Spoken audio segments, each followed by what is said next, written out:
క్రైస్తవులు మత మార్పిడులు చేయకపోతే ఇలాంటి దాడులు జరగవు అని చెప్పి రాధా మనోహర్ దాస్ కావచ్చు, కరుణాకర్ సుగుణ కావచ్చు, లేదంటే లలిత కుమార్ కావచ్చు, ఇలాంటి వారు చెప్తా ఉన్నారు. దానిపై మీరేమంటారు సార్? చెప్పు తీసుకుని కొడతాం.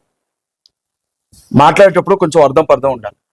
మేము చాలా సందర్భాల్లో చెప్పినప్పుడు కనీసం వినండి. చెవుల్లో ఏదో పెట్టుకొని వేరే ఆలోచనలో ఉంటే చెప్పేది అర్థం కాదు. మత మార్పిడి ఎవరు చేస్తా ఉన్నాడు? భారతదేశం ప్రజాస్వామ్య దేశం. భారతదేశంలో పుట్టి పెరిగిన ప్రతి ఒక్కరికి కూడా వాళ్ళకి నచ్చినటువంటి మతాన్ని స్వీకరించే అధికారం ఉంది, హక్కు ఉందని రాజ్యాంగం చెప్తా ఉంది. 18 సంవత్సరాల వయసు నిండినటువంటి వ్యక్తులు వాళ్ళకి నచ్చిన మతాన్ని స్వీకరించవచ్చు, నిర్భయంగా ఆ మతం గురించి ప్రకటించుకోవచ్చు అని చెప్పి సుప్రీంకోర్టు చెప్పింది. ఆర్టికల్స్ ఉన్నాయి. భారతదేశంలో పుట్టిన వాళ్ళు హిందువులుగానే ఉండాలి, ఇక్కడ పుట్టిన వాళ్ళందరూ హిందూ మతంలోనే ఉండాలి. హిందూ మతంలో నుంచి కానీ వేరే మతంలోనికి వెళ్ళిపోతే వాళ్ళ భారతీయ పౌరసత్వాన్ని రద్దు చేస్తాం. వాళ్ళకి నచ్చినా నచ్చకపోయినా హిందుత్వంలోనే పడి జావాలి, ఇక్కడే ఉండాలి, మా కాళ్ళ దగ్గర బ్రతకాలనే ఏమన్నా రాజ్యాంగం చెప్తా ఉందా?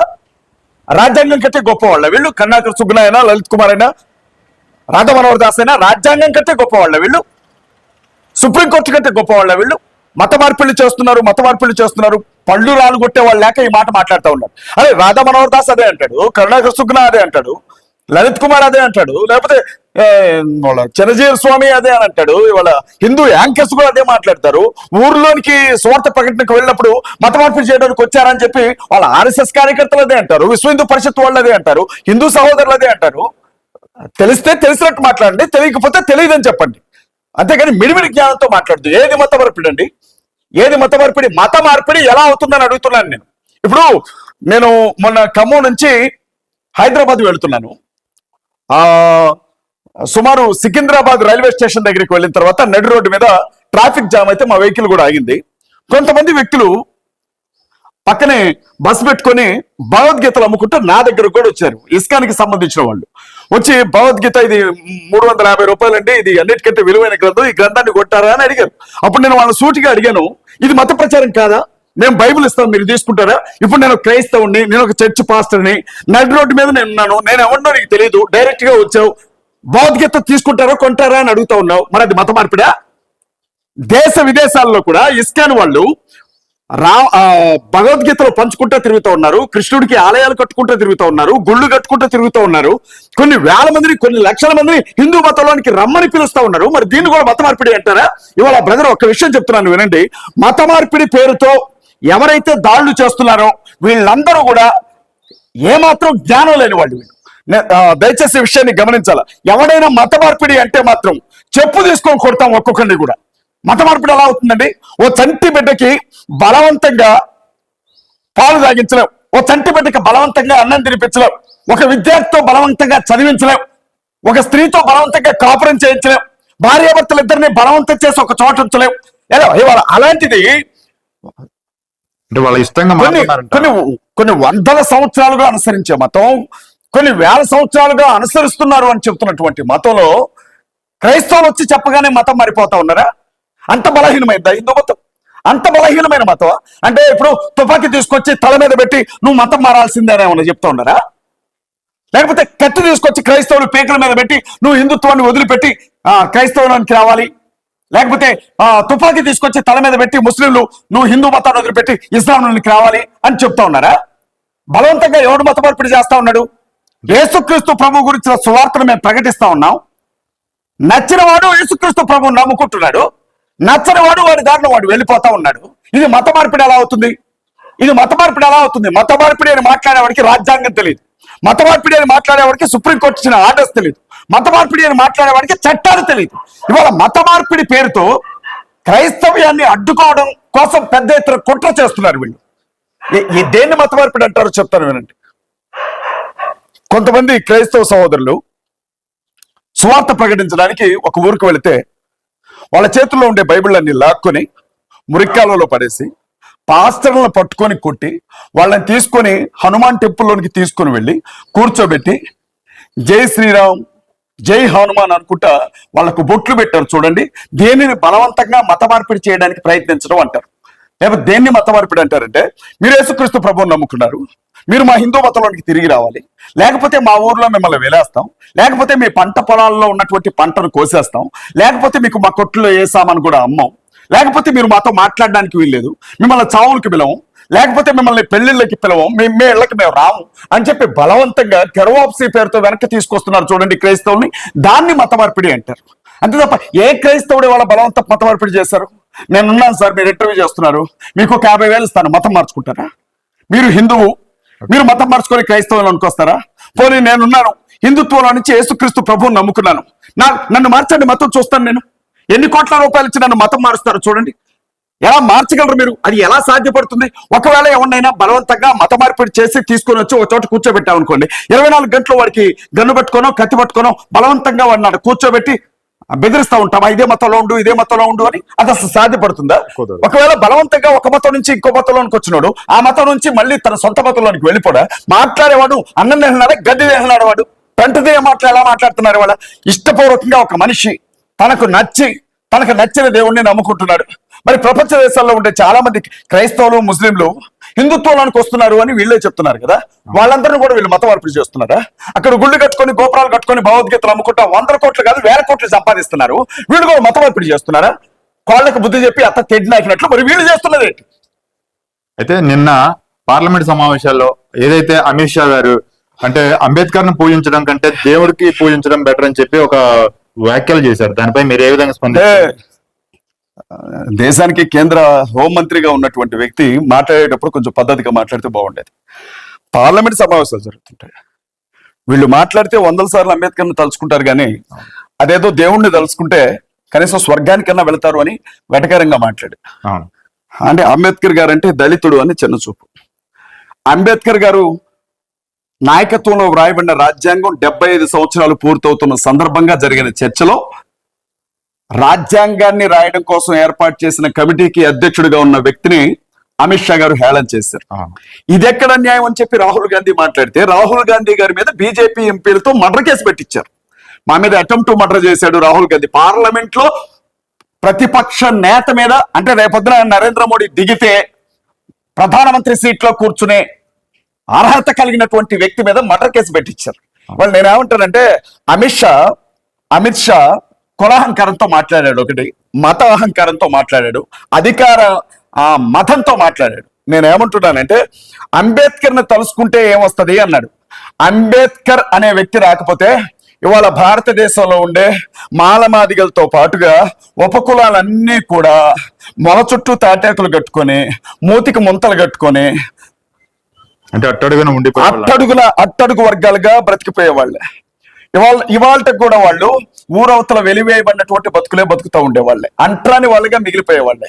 చదువుకు దూరం చేయబడ్డారు వీళ్ళు, గుడులకు దూరం చేయబడ్డారు వీళ్ళు, మంచి వస్త్రాలకు దూరం చేయబడ్డారు వీళ్ళు, మంచి బ్రతుకు దూరం చేయబడ్డారు వీళ్ళు. ఈ రోజు అసలు వాళ్ళు మనుషులుగా వాళ్ళని ఎవరు చూడాల, వాళ్ళని జంతువుల కంటే హీనంగా చూశారు. కుక్కనన్నా పెంచుకున్నారు, పందిరన్నా ఇంట్లో పెంచుకున్నారు, కానీ దళితుల్ని ఇంట్లోకి రానిలే. కానీ ఇవాళ దళితులు చదువుకుంటున్నారు. ఇవాళ దళితులే కాదు, ఎస్టీలైనా, బీసీలైనా, ఓసీలైనా, చివరికి ఈ అమిత్ షా అయినా సరే ఈ రోజు ఈ స్థితిలో ఉన్నారంటే దానికి కారణం అంబేద్కరే. అలాంటి వ్యక్తిని తలుచుకోకపోతే మరి ఎవరిని తలుచుకుంటారు? రాముడిని తలుచుకుంటారా? శ్రీరాముడిని తలుచుకోవాలా? వెనకబడిన కులానికి సంబంధించినటువంటి శంభూకుడు అనే వ్యక్తి తపస్సు చేస్తుంటే శంభూకుని తలను నరికాడు శ్రీరాముడు. ఏ కారణం చేత నరికాడో ఈ లలిత్ కుమారు, లేకపోతే శివశక్తి కరుణాకర్ సుగ్గున, ఈ అరగుండు గాడు రాధా మనోహర్ దాస్ ని చెప్పమనండి, మేము చూస్తాం. అంటే వెనకబడిన కులానికి చెందినటువంటి వ్యక్తి తపస్సు చేసుకుంటే తల నరుకుతారా? అలాంటి శ్రీరాముడిని జ్ఞాపకం చేసుకుంటే పరలోకానికి వెళ్తారా? మరి ఆయన దృష్టిలో దేవుడు అంటే రాముడే కదా. శూర్పణఖ అనే ఒక ఆడబిడ్డని ముక్కు చెవులు కోసి పంపించారు అన్నదమ్ములు. ఆడబిడ్డ ముక్కు చెవులు కోసి పంపించినందుకు వీళ్ళని తలుసుకోవాలా? రాజధర్మాన్ని మీరి రావణాసురుడు అనే రాజుని బొడ్డు కింద బాణం వేసి చంపారు, అందుకోసం శ్రీరాముని తెలుసుకోవాలా?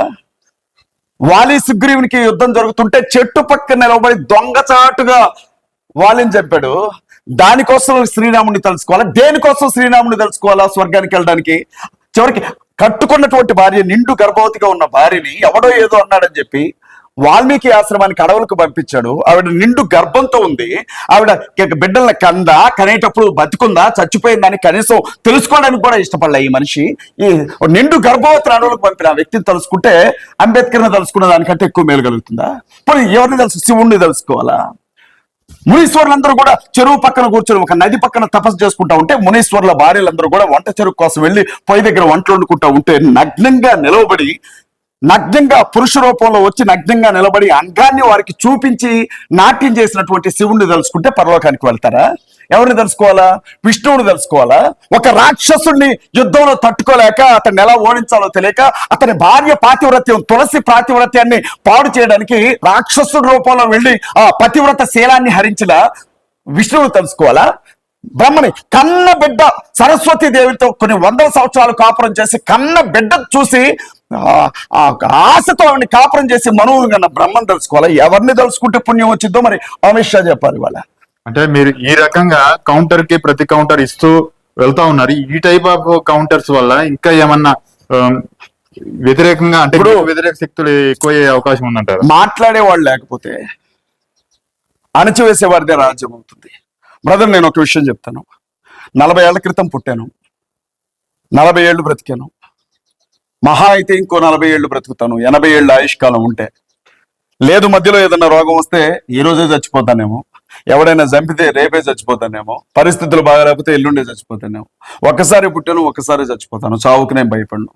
ఆర్ఎస్ఎస్ వాళ్ళు, విశ్వ హిందూ పరిషత్ వాళ్ళు, బజరంగ్ దళ్ వాళ్ళు ఇవాళ చేతిలో కర్ర ఉంది, కర్ర ఉన్నోడిదే రాజ్యం. క్రైస్తవులను కొడతాం, ముస్లింలు కొడతాం, దళితులను కొడతాం, మందిరాలు తగలబెడతాం, మసీదులు తగలబెడతాం, బైబిల్ గ్రంథాలను తగలబెడతాం, ఆడబిడ్డలు నగ్నంగా ఊరేగిస్తాం, తలలు నరుకుతాం అనుకుంటా వస్తే ఖచ్చితంగా ఎదురు తిరుగుతాం, మాట్లాడతాం. ఎవరికి భయపడాలా? ఒకవేళ వీళ్ళకి నేను భయపడుతూ ప్రతిరోజు నా స్వార్థాన్ని నేను చూసుకుంటే రేపు నా బిడ్డల పరిస్థితి ఏంటి? వాళ్ళ దేశం ఏ స్థితిలో ఉంది? మతం పేరుతో రాజకీయం ఏంటి?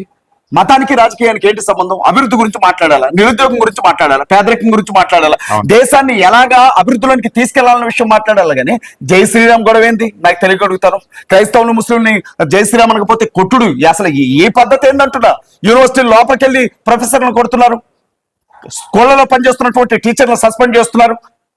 ప్రతి పండక్కి కూడా గురుకుల పాఠశాలలో ఖచ్చితంగా ఆ పండగను జరుపుకుంటారు. వరంగల్ హసనపర్తిలో ప్రిన్సిపాల్ గారి పర్మిషన్ తో జరుగుతున్నటువంటి క్రిస్మస్ వేడుకల మీద దాడి చేసి ఇద్దరు క్రైస్తవ ఆడబిడ్డలను పట్టుకొని కొట్టారు.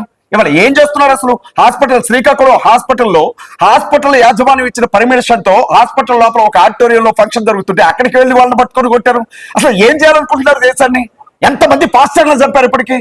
మసీదులను కూల్చాల్సిన అవసరమే ఉంది. బండి సంజయ్ లాంటి వ్యక్తి మసీదులు కూలుద్దామని పిలుపునిస్తాడా? సనాతన ధర్మం కోసం చవనైనా చస్తాం లేకపోతే చంపుతామని పవన్ కళ్యాణ్ లాంటి వ్యక్తులు ఇవాళ మాట్లాడతాడా? ఎలాంటి స్థితిలో ఉన్నాం మనం? ఖచ్చితంగా మాట్లాడతాం బ్రదర్. కౌంటర్ ఇస్తే ప్రతి కౌంటర్ ఇస్తాం. గమనించాల్సిన విషయం ఏంటంటే మాది యాక్షన్ కాదు, మాది రియాక్షన్ మాత్రమే. అంటే ఇప్పుడు మీది ఏదైతే పెట్టారో ఈ మతాలకు సంబంధించి దాడులు జరుగుతుంది సిఎండిఎఫ్ అనేది ఏదైతే పెట్టారో, ఈ నేపథ్యంలో మీరు ఈ నెలాఖరు నుంచి కలెక్టరేట్ కావచ్చు, ఇందిరా పార్క్ దగ్గర కావచ్చు ఒక ధర్నాకు సిద్ధమవుతున్న నేపథ్యం, మీకు ఎవరు సహకరిస్తారనుకుంటున్నారు? మీతో పాటు ఎవరు కలిసి వస్తారని? క్రైస్తవ సమాజం, ముస్లిం సమాజం, దళిత సమాజం, గిరిజన సమాజం, బీసీ సమాజం, ఆలోచించే ప్రతి ఒక్కడు, మనసున్న ప్రతి ఒక్కడు, మనిషి అయిన ప్రతి ఒక్కడు, ప్రజాస్వామ్యవాదైన ప్రతి ఒక్కడు కూడా నాతో పాటు నిలబడతారని నేను నమ్ముతున్నాను బ్రదర్. నేనేమంటున్నానంటే భారతదేశం ప్రజాస్వామ్య దేశం. ఈ దేశానికంటూ అధికారికమైన మతం ఏమీ లేదు. ఇక్కడ అన్ని మతాల వాళ్ళు సమానం బ్రతకొచ్చు. ఏ మతం కూడా ఇక్కడ ఇష్టానుసారంగా బిహేవ్ చేయడానికి వీల్లేదు. నేను క్రైస్తవుని, నాకు నచ్చకపోతే హిందుత్వంలోకి వెళ్తా, లేదు నేను హిందువుని, నాకు నచ్చకపోతే ఇస్లాంలోకి వెళ్తా, వద్దని చెప్పడానికి నీకెవడిచ్చాడు హక్కు? నువ్వెవడివి రాజకీయం చేయడానికి హక్కు పేరు మీదుగా? ఆ విషయం గురించి రాజకీయం చేయడానికి నీకు ఏ హక్కు ఉంది? ఇవాళ దేశంలో ఎన్నో సమస్యలు ఉన్నాయి, అన్నింటినీ పక్కకి నెట్టి మతం పేరుతో రాజకీయం చేస్తున్నారు. వచ్చే 27 అంటే 2027 ఎన్నికలు జరగబోతా ఉన్నాయి, జమిలీ ఎన్నికలు.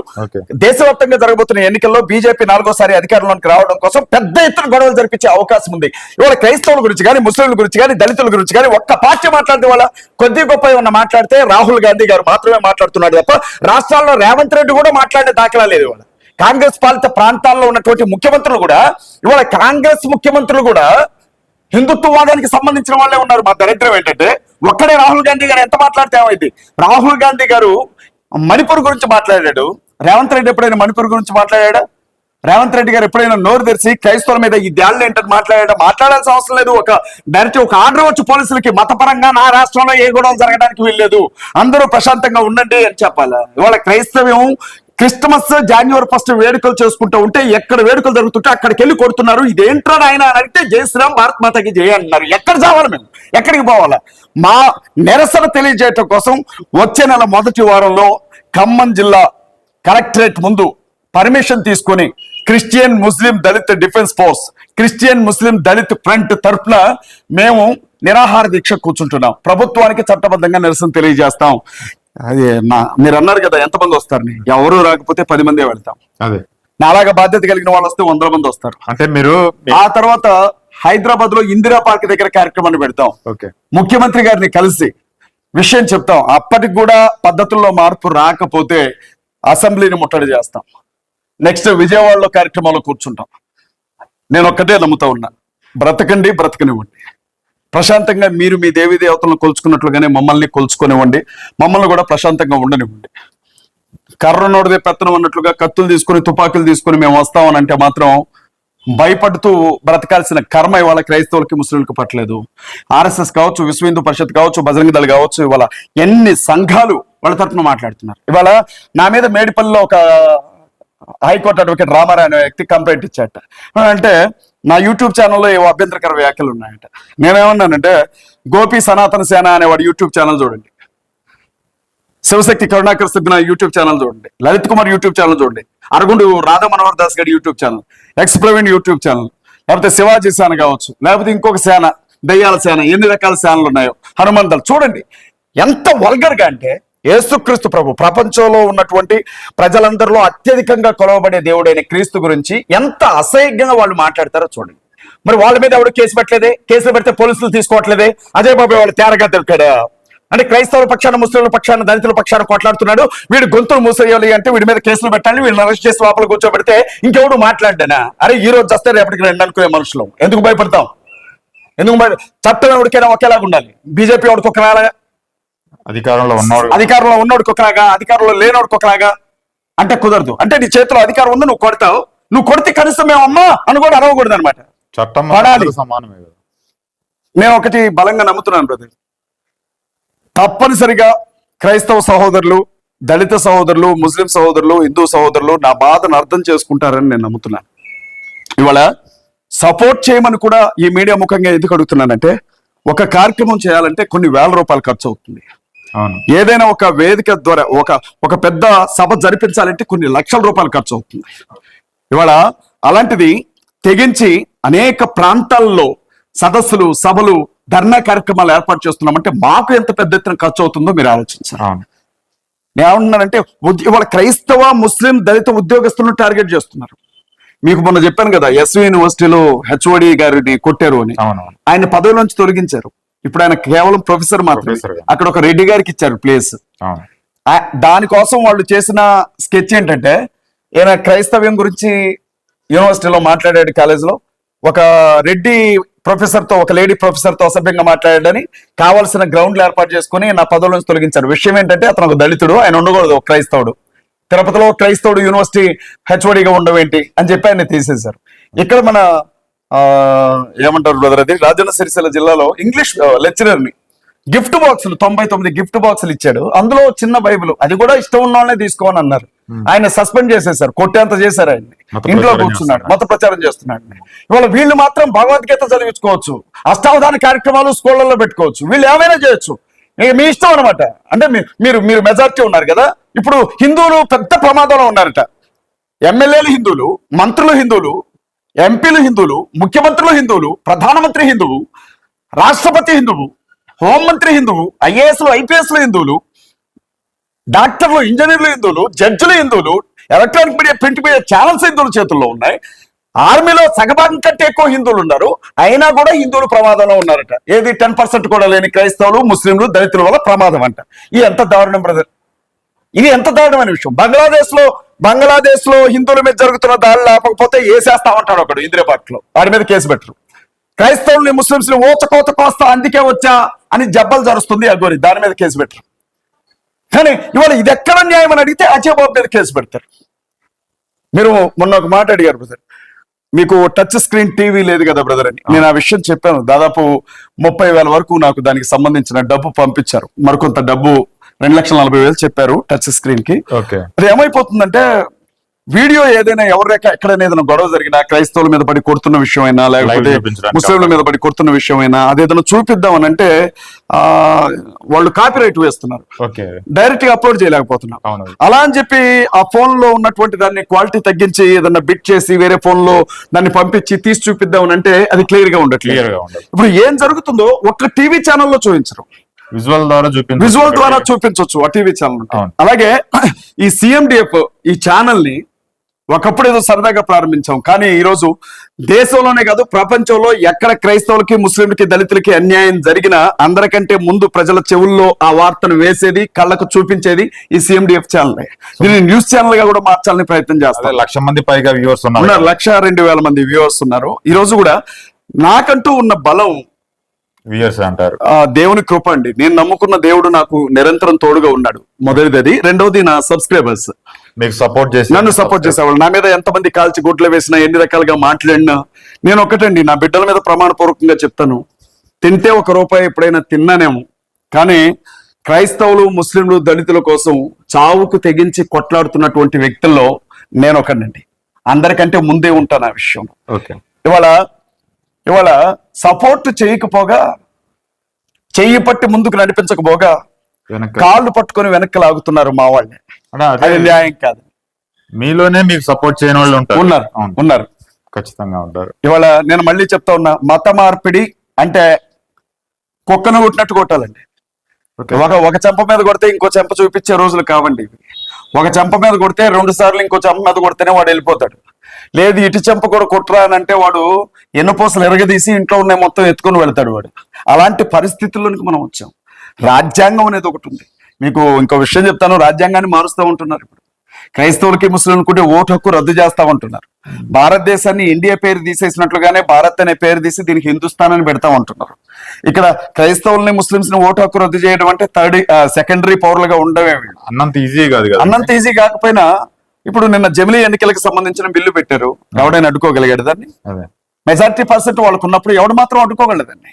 పార్లమెంట్ లో చాలా తేలిగ్గా ఆమోదించారు ఆ బిల్ని. ఈ రోజు నిన్ను కొట్టారని నేను రాను, నన్ను కొడితే నువ్వు రావు, రేపొద్దున మన ఇద్దరిని కలిపితే ఎవడు వస్తాడు?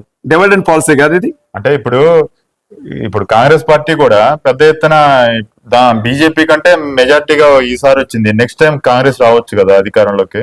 ఈవీఎంలు బీజేపీ చేతుల్లో ఉన్నంత వరకు నరేంద్ర మోడీని ఓడించడం చాలా కష్టమైన విషయం అండి. ఈవీఎం అనే ఆ సిస్టాన్ని తీసేసి బ్యాలెట్ పేపర్లు మళ్ళీ ప్రవేశపెట్టే రోజులు రావాలి అన్నది CMDF తరఫున మేము బలంగా నమ్ముతా ఉన్నాం. వచ్చే ఎన్నికల్లో కూడా చంద్రబాబు నాయుడు గారు రుణం తీర్చుకుంటాం, పవన్ కళ్యాణ్ రుణం తీర్చుకుంటాం. ఇక్కడ సరిగ్గా పనిచేయకపోతే రేవంత్ రెడ్డి గారి రుణాన్ని కూడా తీర్చుకుంటాం. CMDF అనే సంస్థ పసిబిడ్డలాగా ఉంది. వాళ్ళ బైబిల్ గ్రంథంలో గొల్యాతు అనే ఒక బలవంతుడు ఉంటాడు, కానీ అతని ఎదురుగా నిలవబడేది దావీదు అనే చిన్న పిల్లగాడు. ఈరోజు RSS, విశ్వ హిందూ పరిషత్, బజరంగ దళ, బీజేపీ అనే గొల్యాత్ ముందు CMDF అని చంటి బిడ్డ నిలబడినాడు. ఇవాళ చాలా మంది మమ్మల్ని చూసి హేళన చేస్తున్నారు, మీకు అంత సీన్ లేదు, మీరేం పేకలేరు అంటున్నారు. నేనేమంటానంటే, ఒక్కసారి దేవుని చిత్తమై, దేవుని కృప మాకు తోడుగా ఉండి మేము గాని కొడితే దానికి తిరిగి ఉండదండి. ఏమో చెప్పలేం. దేవుడు తోడుగా ఉంటే బండ్లు వాళ్ళైతే వాళ్ళు బండ్లు అవుతాయి. ఇవాళ చాలా మంది కూడా ఒక మాట చెప్పాలనుకుంటున్నారు ఈ మీడియా ముఖంగా. సెల్ ఫోన్లు కాల్ చేసి మెసేజ్లు పెట్టి అసభ్యంగా మాట్లాడుతున్నారు. ఏమొస్తుంది మాట్లాడితే? ఫోన్ చేస్తావు నువ్వు ఎక్కడో కూర్చొని, నన్ను బెదిరించడానికో, నన్ను తిట్టడానికో, బూతులు మాట్లాడడానికో. ఏమొస్తుంది? నీతో మాట్లాడకపోయేది భయపడి కాదు, దానివల్ల ఏ యూజ్ ఉండదు. అలాంటి వాళ్ళు కానీ మా చేతికి దొరికితే ఒక్కసారి ఎవడైనా మాట్లాడాలంటే అజయ్ బాబు ఇంటికి రావచ్చు, నేను ఎప్పుడు మీకు అందుబాటులో ఉంటా. నా దగ్గరకు వచ్చి దూరంగా ఉండి ఫోన్లో మాట్లాడినట్లు, దూరంగా ఉండి అసభ్యంగా మెసేజ్లు పెట్టినట్లు నా దగ్గరకు వచ్చి కూడా మాట్లాడండి. కొడకల్లానా కాళ్ళు చేతులు ఎరగొట్టి కూర్చోబెడతాను అక్కడే నడు రోడ్ల మీద. కామెంట్లు పెట్టేవాళ్ళు ఒళ్ళు దగ్గర పెట్టుకొని కామెంట్లు పెట్టండి. Thank you brother. అంటే ఇప్పుడు ఫైనల్ గా ఒక క్వశ్చన్ సార్, చెప్పండి. మీరు ఏదైతే ఇంత పెద్ద ఎత్తున చేస్తున్నారు, ఇప్పుడు దాదాపుగా 30,000 సుమారు మీరు ఏదైతే అనుకుంటున్నారో ఆ టీవీ కోసం వచ్చి అన్నారు, ఎన్ని రోజుల్లో మీరు ఛానల్ అనేది ఓపెన్ చేయాలనుకుంటున్నారు? త్వరలోనే టీవీ ఛానల్ ఓపెన్ చేస్తాం. పెద్ద ఎత్తుగానే తప్పనిసరిగా యూట్యూబ్ ఛానల్ని న్యూస్ ఛానల్ గా మార్చి కావాల్సిన ఏర్పాటు చేస్తాం. దేవుడు మాకు ఆ సహాయాన్ని చేయాలి. సబ్స్క్రైబర్స్ కూడా నన్ను క్రైస్తవులు మాత్రమే కాదండి, ఇన్షాల్లా అని అంటాను, దేవుని చిత్తమైతే అని. ముస్లిం సహోదరులు మేము కూడా అదే అంటాం, దేవుని చిత్తమైతే అని. ముస్లిం సహోదరులు కూడా నన్ను గుండెల్లో పెట్టుకుంటారు. క్రైస్తవులైనా నన్ను ఒక మాట బంధిస్తారేమో కానీ ముస్లిం సహోదరులు నన్ను మాట అంటే ఊరుకోరు. మీరు నమ్మాలి, ఒక అక్క నాకు ఎప్పుడు కాల్ చేస్తూ ఉంటారు, వాళ్ళ కుటుంబంలో ముస్లిం అక్క. ఇంట్లో బాగలేకపోతే ప్రేయర్ చేయండి అజయ్ బాబు అని కాల్ చేస్తారు. ఒకరోజు నేను మా పిల్లలకు బాగలేదక్క అని చెప్తే, నేను దువా చేస్తాను మసీదులో అజయ్ బాబు అని చెప్పారు. అట్లా నన్ను ప్రేమించే వాళ్ళు ఉన్నారు. దళిత బంధువులు ఎప్పుడు కూడా నన్ను కంటికి రెప్పలా కాపాడుతూనే ఉన్నారు. సో జనవరి 1st వీక్ లో కలెక్టర్ ఆఫీస్ ముందు CMDF సంబంధించిన నిరసన దీక్ష, ఆ తర్వాత హైదరాబాద్ లో ఇందిరా పార్క్ దగ్గర భారీ ఎత్తున ధర్నా కార్యక్రమం. ముఖ్యమంత్రి గారిని కలవడానికి ప్రయత్నిస్తాం. తప్పనిసరిగా నాకున్న పరిచయాలను బట్టి ఎమ్మెల్యేలతో మాట్లాడినా సరే నేను కలుస్తాను. సీఎం గారికి నివేదిక ఇవ్వడానికి ప్రయత్నం చేస్తాం. కుదరకపోతే మాత్రం అసెంబ్లీ ముట్టడి కార్యక్రమాన్ని అనౌన్స్ చేస్తాం. ముందుకు వెళ్తాం. ఆ క్రైస్తవులు, ముస్లింలు, దళితులను కాపాడుకోవడం కోసం కంఠంలో ఊపిరున్నంత వరకు కొట్లాడతాను బ్రదర్. నేను వచ్చేటప్పుడు తెచ్చిందేమీ లేదు, పోయేటప్పుడు తీసుకొని పోయేదేమీ లేదు. నా బిడ్డల భవిష్యత్తు లాగానే ఈ 3 జాతుల ప్రజల బిడ్డలు కూడా బాగుండాలి, ధైర్యంగా తలెత్తుకొని ఈ దేశంలో తిరగాలి. ఆ ఒక్కదాని కోసం నేను దేనికైనా సిద్ధంగా ఉన్నాను. రైట్, మీరు ఏదైతే అనుకుంటున్నారో రాబోయే నూతన సంవత్సరంలో నెరవేరాలని కోరుకుంటూ థ్యాంక్ యూ.